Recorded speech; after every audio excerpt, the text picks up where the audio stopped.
How many of you have ever opened up a bag of chips to find that it's only half full? It's quite deceiving, isn't it? Here, I'll show you. I just opened up this bag of chips today. Is this environmentally sustainable? I opened up that bag of chips because I want to show you the problem that packaging is causing us and why it will overrun us. I took a class called Environmental Concerns, and in that class we talked about the problem of packaging, but we also talked about some of the alternatives. I feel that it is important to talk about this topic before it is too late and all our landfills are filled up and there is nowhere to put our trash. I will show you the problem of packaging through my main points, which are the forms of packaging, how companies are wasteful of our resources, the removal of packaging by us, the consumers, and then the alternatives. But before we get to the alternatives, let's talk about the forms of packaging.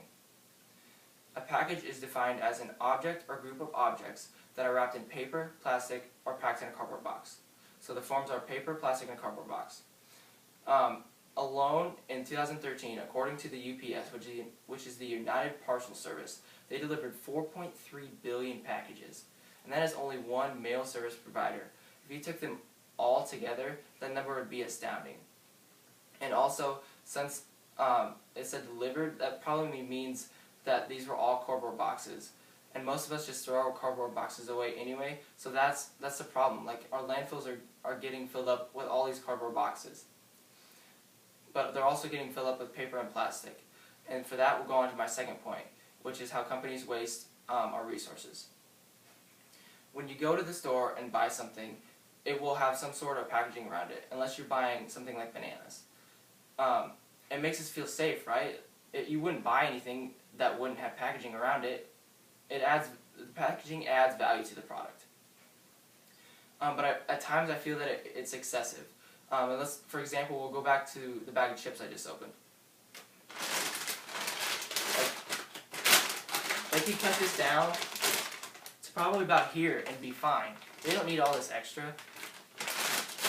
That could save the company's resources and also their money. And now that we understand that companies waste resources through packaging, let's talk about what happens to the packaging after the consumer is done with it.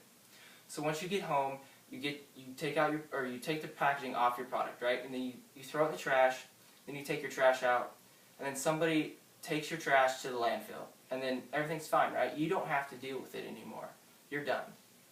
But that's not all fine. There's two problems with this. One is that it is filling up our landfills. And the second one is that not everything that you throw away is biodegradable. Let's go back to the first one. It's no surprise that our landfills are filling up. According to the Nebraska Department of Environmental Quality, there are 23 landfills in Nebraska, and some of them have had to close down at times because they simply don't have enough room. And now to the second point. Not everything we throw away is biodegradable. There was a professor at the University of Arkansas. His name was Dr. William Rathje, and this was on the Michigan Tech Alive website. He performed a study back in 1989, and he wanted to go find out what was biodegradable and what didn't degrade as much. And he dug, and he found in a landfill a paper from 1952 that he could read clear as day. Nothing wrong with it. So that alone just shows that there's not everything in our landfills degrade as fast. And now, what can we do about this? How can we solve this problem? And for that, we'll go to my alternatives.